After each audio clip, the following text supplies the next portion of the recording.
games have come a long way. The stuff that kids were playing on their consoles and computers 10 or 15 years ago bears practically no resemblance to what people are playing today. What was that? When you look past all the technical wizardry and graphical polish, have games really changed all that much? Well, yeah, they have. Specifically, they changed back in 1998, the single greatest year in the entire history of gaming. No. 98 was a watershed year in which virtually every popular style of game was defined or redefined.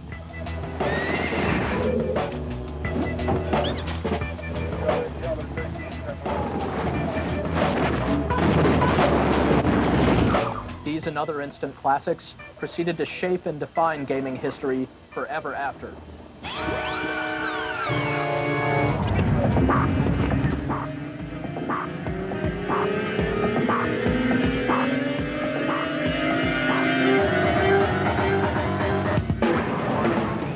Back then, it looked like bump and jump with swearing. You guys remember bump and jump, right? Grand Theft Auto was released to lukewarm reviews and raised a few eyebrows along the way. But we all know what ended up happening to that little series of games. It's the best you got.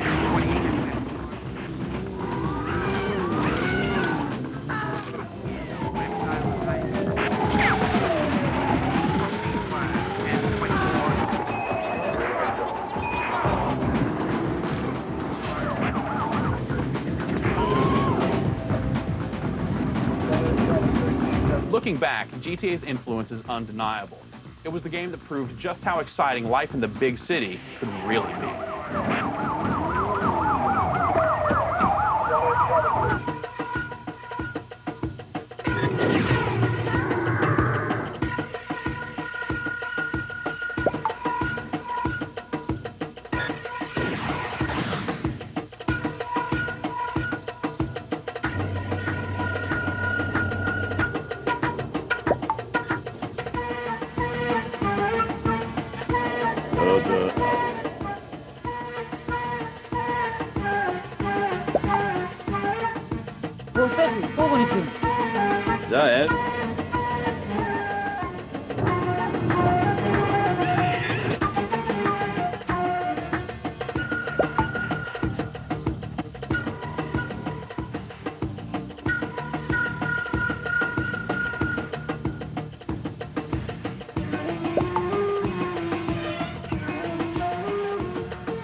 For centuries, a secret society, the Dark Watch, has protected humanity from evil.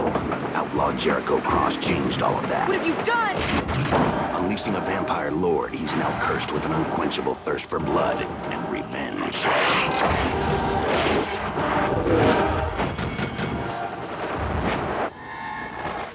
Death fears those who wear the badge.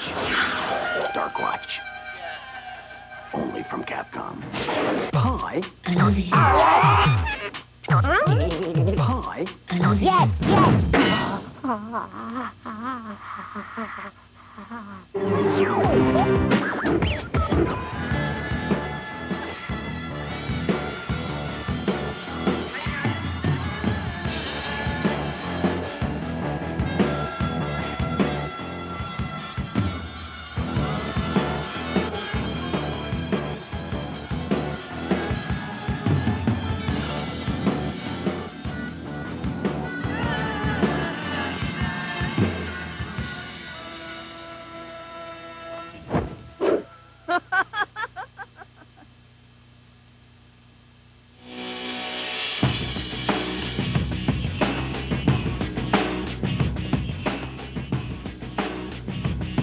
Although real-time strategy games had been popular prior to 1998, Blizzard's StarCraft was a groundbreaking hit and set the stage for all RTS games to come. It will be done on its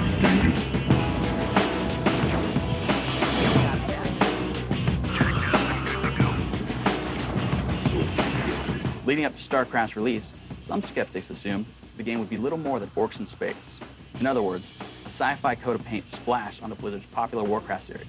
At once, sire.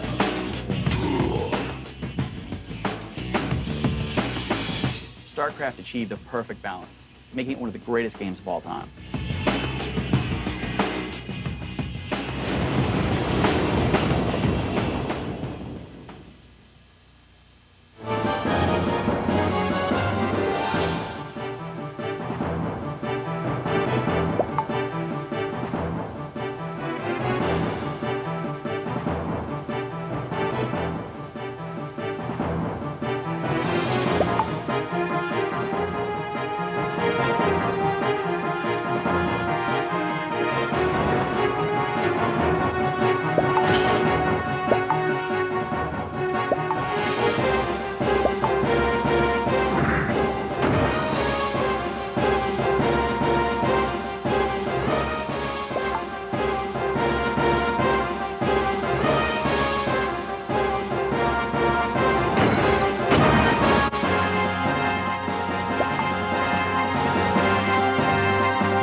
The Sega Saturn, rival to Sony's PlayStation, ultimately didn't succeed in knocking newcomer Sony back into the realm of consumer electronics.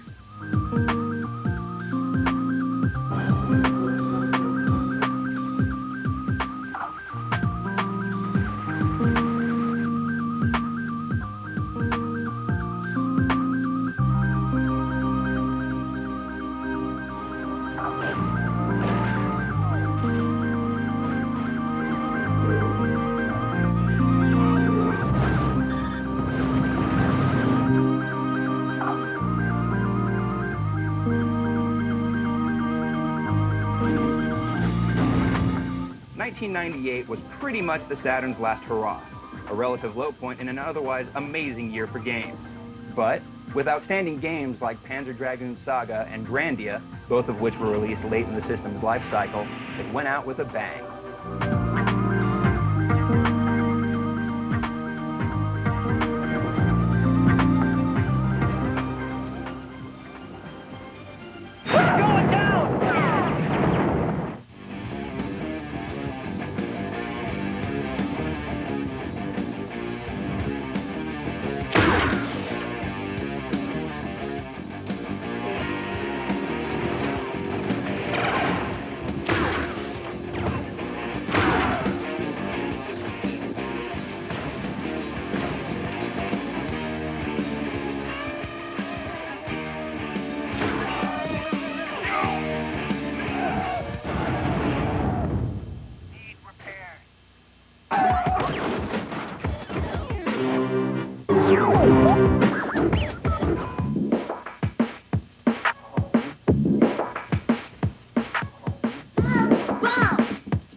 Gear Solid was the highly anticipated successor to the old 8-bit stealth games, and quickly became a breakthrough hit for designer Hideo Kojima.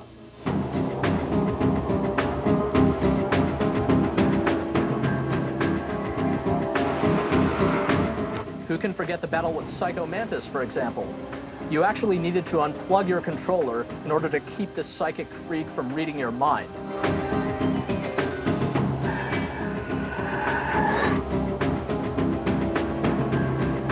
I just wanted an excuse to kill as many people as I could.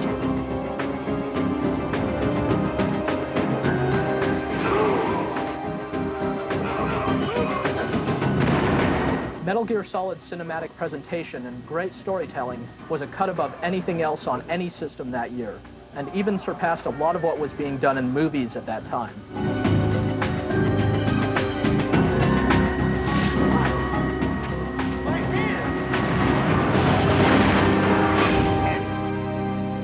Who are you? I like you. I have no name.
Metal Gear Solid may have been flashy, but Thief, the Dark Project, and stealth gameplay better than any other game out there.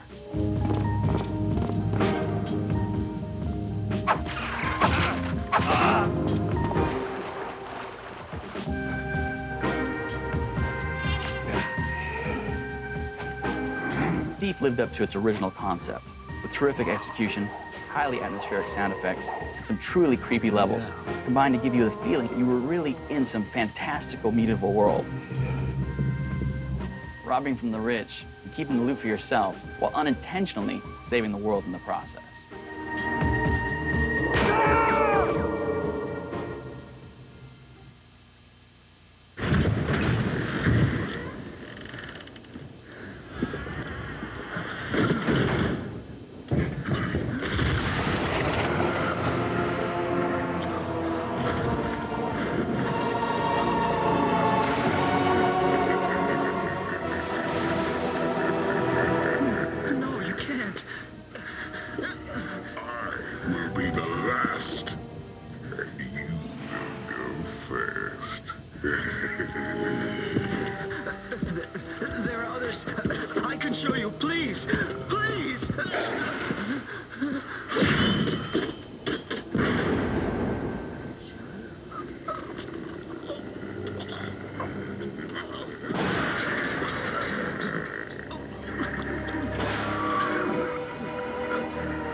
Pie? Oh, yes. Huh? Bring it on. Pie? Oh, yes. Huh? Yes, yes.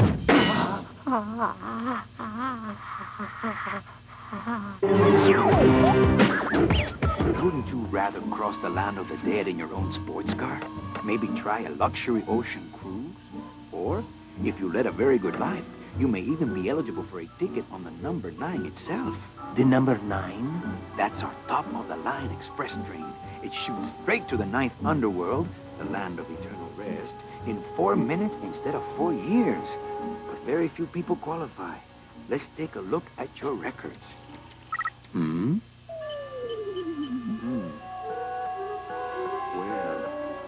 the bad news is the train appears to be just out of your reach, but I still got a couple of tricks up my sleeve here.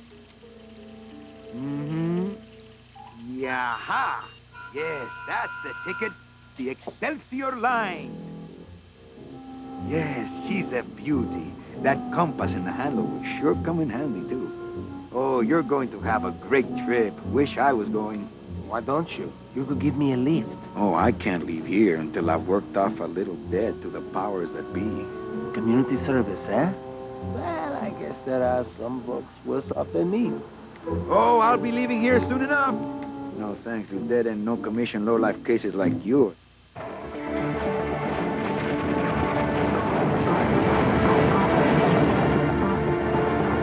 Since it was coming from then-unknown developer Valve Software, expectations for Half-Life weren't all that high prior to the game's release.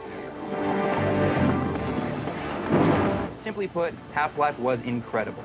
The way in which it wove together realistic scripted sequences with thrilling shootouts and mind-bending puzzles was truly amazing.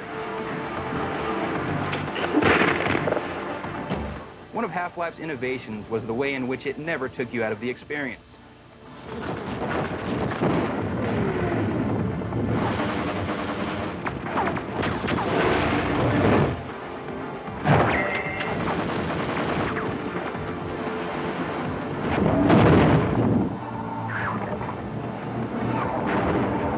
It was a class act that made all other first-person shooters before it pale in comparison. It became the game that everyone tried to emulate, but no one could quite live up to. Considering how predominant the first-person shooter has become, that's saying a lot.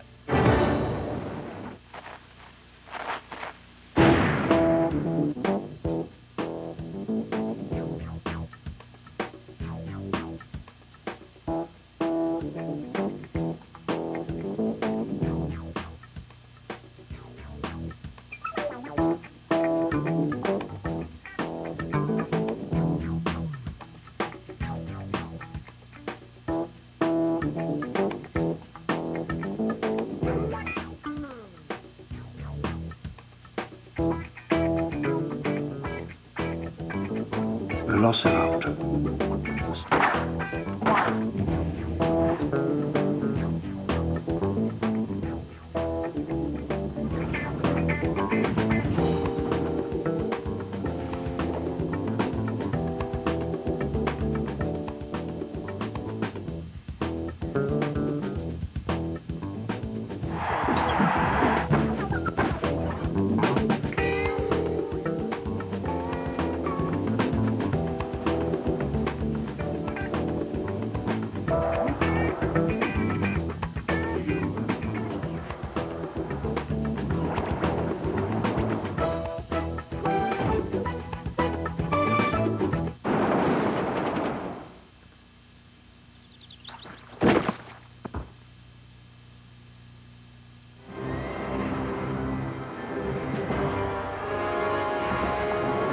The transition from the 2D days of the 80s to the 3D days of the 90s wasn't a smooth one. But the textbook case for showing how it's done came in the form of The Legend of Zelda: Ocarina of Time for the Nintendo 64.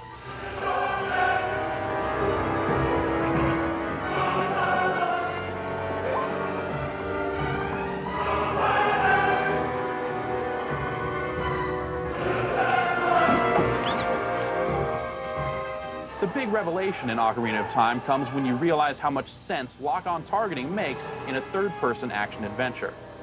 Since the game would pivot the camera to keep your target in front of you, you could stop fumbling with the camera control and get on to the task at hand.